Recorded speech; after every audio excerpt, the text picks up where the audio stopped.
მოგესალმებით მათ, ვინც ახლა შემოგვიერთეთ დაუბრუნდით პირდაპირ ეთერში. მრავალრიცხოვანი შემოდგენილობით შეიძლება ითქვას, მარიამ ბუკია შემოგვიერთდა განათლების რუბრიკით. მოგესალმებით მარიამ. კი გიხილეს ნიუსში, მაგრამ პირდაპირ ჩვენთან გადმოსკუპდი. გაგვაცანი შენი სტუმარი. ახალ სეზონში პირველი ასე რომ ვთქვათ გადაცემა შენი რუბრიკის და რა თქმა უნდა როგორც ყოველთვის იყო საინტერესო წინა სეზონზე დარწმუნებული ვარ ეს გაგრძელდება და დღევანდელი თემაც ამას აქვს. მოგესალმებით, მეც გილოცავთ ახალ სეზონს, განსაკუთრებით მიხარია რომ განათლების რუბრიკა კვლავ უერთდება დილის პოლიტიკის გუნდს. გამომდინარე იქიდან რომ ერთი მხრივ საუბრობთ საკმაოდ აქტუალურ თემებზე და მეორე მხრივ ჩვენი ეთერის მეშვეობით ისმის განათლების სექტორში მომუშავე პირების ხმა, რაც ვფიქრობ რომ ძალიან მნიშვნელოვანია. მადლობა ჩვენ არხს ამისთვის. რაც შეეხება დღევანდელ თემას, მოკლედ საუბრობთ სასკოლო ფორმების პოლიტიკის შესახებ. მოგესალმებით რომ ბოლო პერიოდში განსაკუთრებით აქტუალური გახდა ეს თემა. აზრი ბუნებრივია რომ ორად იყოფა, იმიტომ რომ ნაწილი მოქალაქეებისა მიიჩნევს რომ სასკოლო ფორმები აუცილებელია იმისათვის რომ აღმოიფხვრას ბულინგი, მათ შორის სოციალური უთანასწორობა და ეს თავისუფლად მიიჩნევენ რომ აკადემიურ მოსწრებაზე დადებით ასახვას პოვებს, თუმცა არიან რა თქმა უნდა ამ ინიციატივის მოწინააღმდეგეებიც. მოკლედ საინტერესოა რას ფიქრობენ თავად პედაგოგები, რას ფიქრობენ განათლების სპეციალისტები. შალო მინდაძე იმყოფება ჩვენთან სტუმრად თბილისის 70-ათე საჯარო სკოლის ისტორიისა და სამოქალაქო განათლების მასწავლებელი. მადლობა დათმობილი დროისთვის. მოგესალმებით კიდევ ერთხელ დიდი მადლობა მოწვევისთვის. და პირველ რიგში ეს საკითხი რომ ზოგადად შევაფასოთ ძალიან კომპლექსური საკითხია და ალბათ 1 საათი მინიმუმ არ გვეყოფა, მაგრამ ვეცდები რომ მაქსიმალურად მოკლედ ვისაუბრო. ზოგადი პრობლემა და საქართველოს კონტექსტში რომ გავითვალისწინოთ, საქართველოში არ არის კანონი ისეთი, რომელიც აკრძალავს ფორმების შემოღება სკოლაში, მაგრამ არის ერთი პრობლემა, რომ უნდა იყოს გათვალისწინებული მშობლების, ბავშვების და სასკოლო საზოგადოების ინტერესები და პირველი პრობლემა, რაც მე საჯარო სივრცეში ნახე და წავაწყდი სკოლების მხრიდან და ადმინისტრაციის მხრიდან, გაჟღერებული იყო, რომ ჩვენ მივიღეთ გადაწყვეტილება, რომ სექტემბრიდან ფორმა იქნება სავალდებულო ყველასთვის და როგორ მიიღეს გადაწყვეტილება, რა პროცედურები გაიარეს, ჩატარდა თუ არა შიდა კვლევა, მაგალითად რაიმე სახის ფორმა თუ იყო, რომელიც შეუძლება შეავსეს ბავშვებმა, გითხეს თუ არა ზოგადად ბავშვებს, რომ მინდა მაგალითად ფორმა და სკოლის უმრავლესი საზოგადოება თუ ეთანხმება ამ წესს, რომელიც ჩემს მასწავლებლის მოსწავლის ინტერესს უნდა ემთხვეოდეს, ხო? ამ შემთხვევაში შეიძლება სამეურნეო საბჭომ და მათ შორის დირექტორმა მიიღოს ეს გადაწყვეტილება და ჩვეულებრივ სკოლაში დაიწყოს სასკოლო ფორმებით ასე ვთქვათ სიარული, მაგრამ ძირითად შემთხვევებში და მე რაც ამ სკოლებიდან გავარკვიე, მხოლოდ თვითმმართველობის სურვილი, თვითმმართველობა მე მესმის რომ წარმოადგენს ბავშვთა ინტერესებს, მაგრამ თვითმმართველობები და ზოგადად დირექცია დღეს სამწუხაროდ არ იზიარებს იმ კანონმდებლობის ყველა წესს და ნორმას, არ იცავს, მარტივი მაგალითად თუნდაც სამეურნეო საბჭოების უფუნქციო არსებობა სკოლებში, იმიტომ რომ რეალურად ქმედითი შედეგი დირექტორის პოლიტიკაზე მას არ აქვს, როცა რეალურად ეს არის მმართველი რგოლი და არა დირექტორი პირობითად და შესაბამისად აქედან გამომდინარე საქართველოს კანონმდებლობით რომ არსებობს, ეს არ ნიშნავს იმას, რომ სკოლა როგორც უნდა ისე გადაწყვეტს, უბრალოდ დირექცია ისე გადაწყვეტს, რომ მშობლისა და ბავშვის ინტერესი არ იყოს გათვალისწინებული.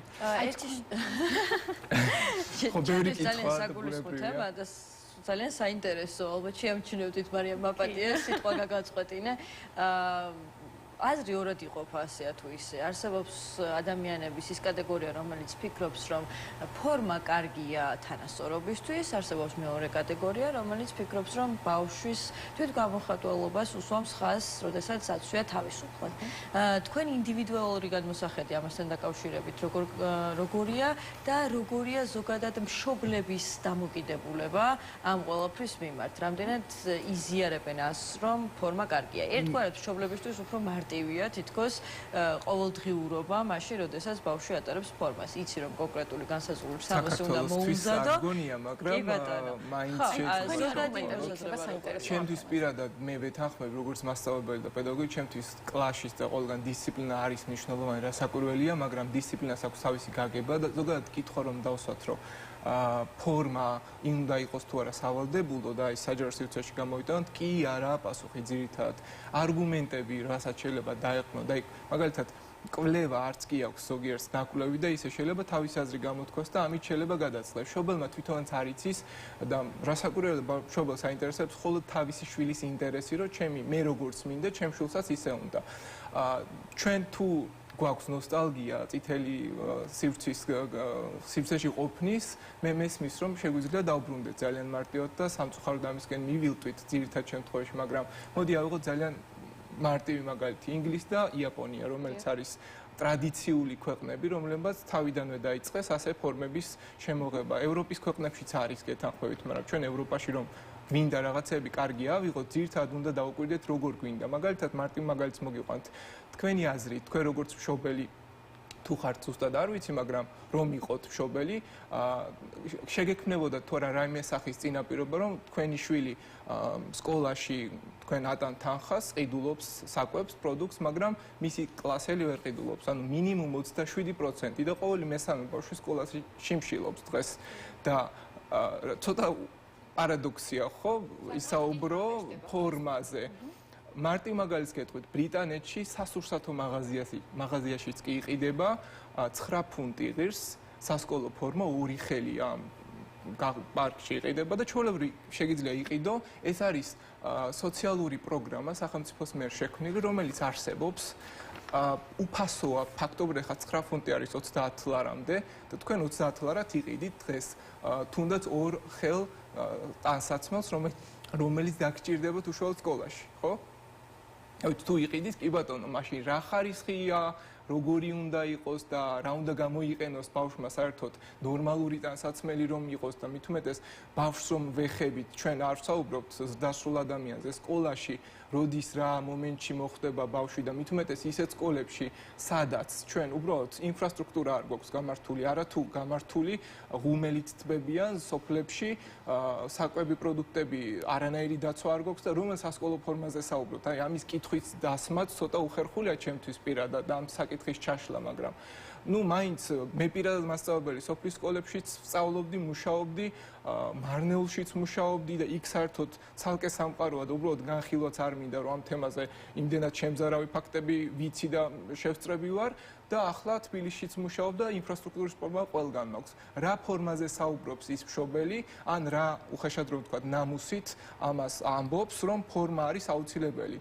იქნებ ახსოვს წითელი სამყარო, საბჭოთა ნოსტალგია და უკაცრავად საქართველო არის ცალკე დამოუკიდებელი ქვეყანა, გაგახსენებთ ყველას, ვინც არ იცით და საბჭოთა საქართველო არ იყო ცალკე დამოუკიდებელი ქვეყანა, იყო ცენტრალიზებული მმართველობა და 15 რესპუბლიკის დიდი ეკონომიკა იყო და მაშინ იყო ფორმები იმ ფორმით და იმ წესებით უფასო, ეგრეთ წოდებული და კაი, ახლა თუ თქვენ გინდათ ლურჯი ბანტები და წითელი ბანტები შეიბათ, კი ბატონო, ამაზე პრობლემა არ აქვს არავის, მაგრამ ცოტა უხერხულია ამ კითხვის ჩაშლა და ამაზე აქცენტის გაკეთება. განათლების შესახებ კანონის თანახმად სკოლას აქვს, ისე ვთქვათ, ვალდებულება და თუმცა შეუძლია რომ შესთავაზოს მოსწავლეებს და მშობლებს სასკოლო ფორმა. თუმცა ეს არ უნდა ეწინააღმდეგებოდეს მოსწავლეებისა და მასწავლებლების გამოხატვის უფლებას. თქვენ როგორ ფიქრობთ, რაში არის გამოსავალი? ან უკვე არსებული კანონები რამდენად ისე ვთქვათ, ფორმა არის იმ განვითარებულ ქვეყნებში მეორე და უკიდურესი სტადია ფორმა და როდესაც საუბრობ განვითარებულ ქვეყნებზე, რაც არ უნდა გასაკვირი იყოს, მე საქართველოს არ გულისხმობ,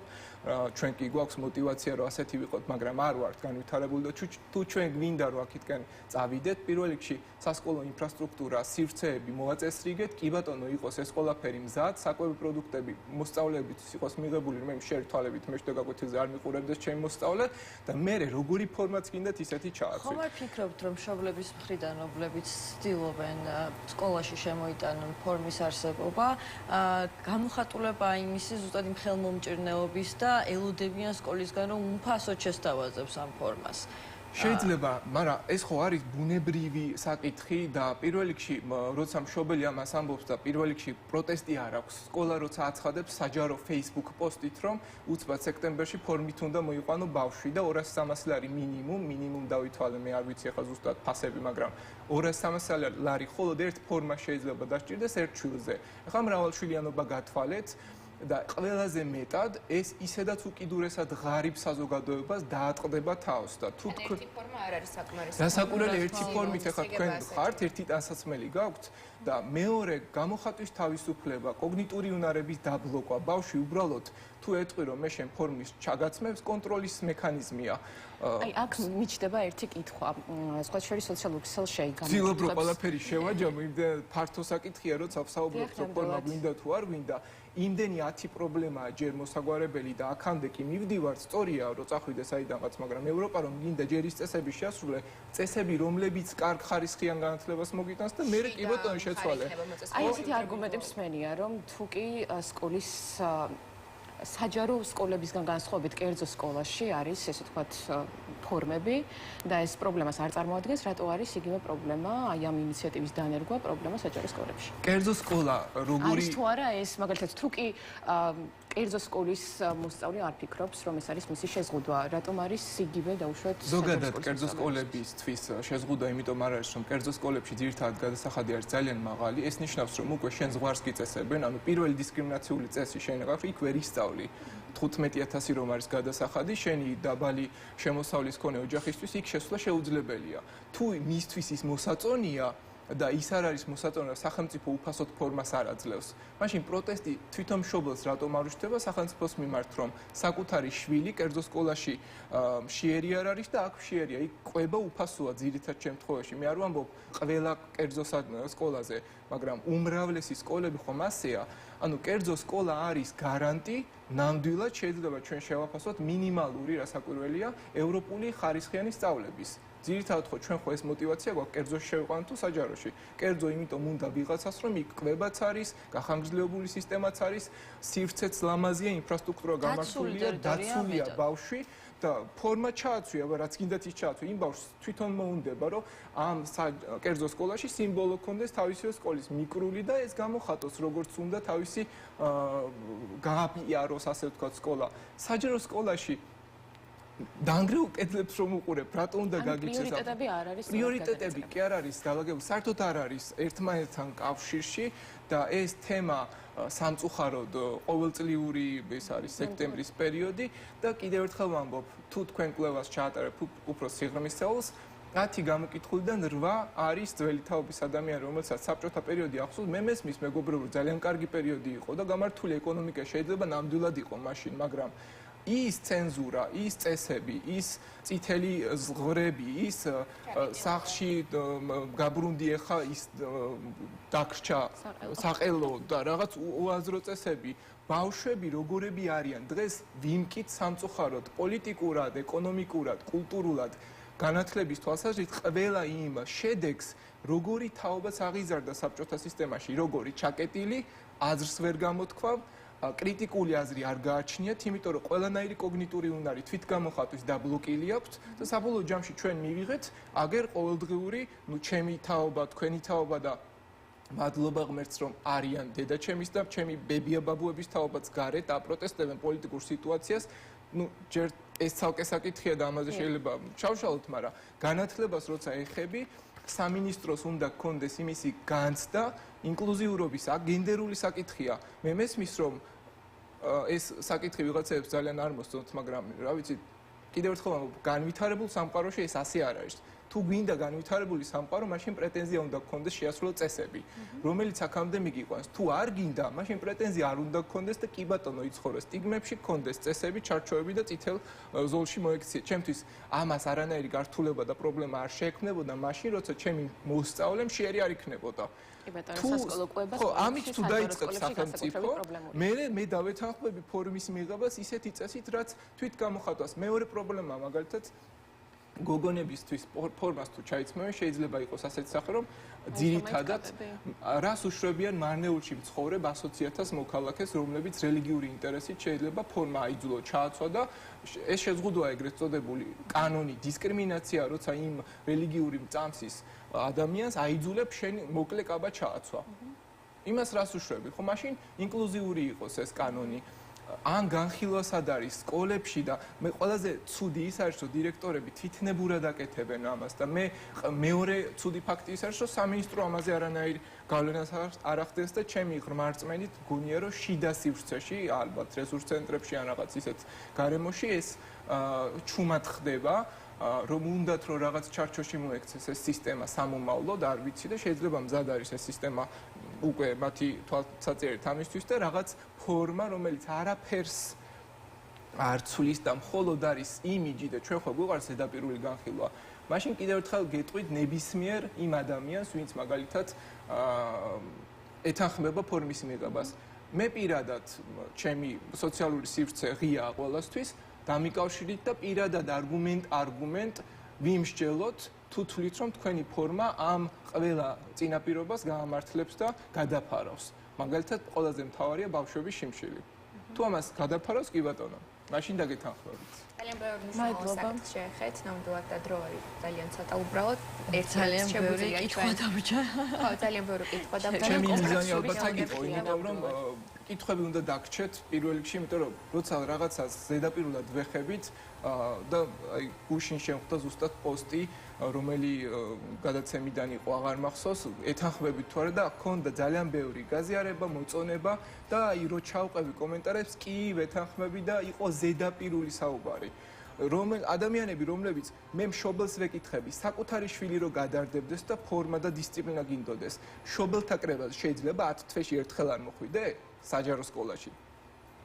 კონკრეტულად ძალიან ბევრი კომპლექსური საკითხია ერთმანეთთან დაკავშირებული. ძალიან დიდი მადლობა რომ იყავით. მადლობა თქვენ მოწვევისთვის პირველ რიგში, იმიტომ რომ დაინტერესდით ამ თემით, არა, ამ თემით მე მჯერა თქვენი იმ თვალსაზრისით, რომ ამ საკითხის სიღრმეებში ჩაშლა რომ არ სურვილი რომ არ გქონოდათ არც დაიწყებდით განხილვას, მაგრამ ეს საკითხი ჯერჯერობით უნდა შეჩერდეს ყველა სკოლაში, განსაკუთრებით და ვთხოვ იმ დირექტორებს, რომ ეს საკითხი უბრალოდ ისე არ მიიღონ დოკუმენტი, იმიტომ რომ მე პირადად ერთი ადამიანი და მასწავლებელი საჯაროდ გამოვითხოვ ინფორმაციას, მოხდა თუ არა სკოლის ინტერესების გათვალისწინება იმ სკოლებში, მაგალითად, სადაც მიიღეს ეს გადაწყვეტილება და ფორმებით დაიწყება ბავშვების სიარული. დიდი მადლობა კიდევ ერთხელ და მრავალჯერ რომ იყავით ჩვენთან ერთად. მარიამ, ძალიან დიდი მადლობა მარიამ, საინტერესო თემისთვის.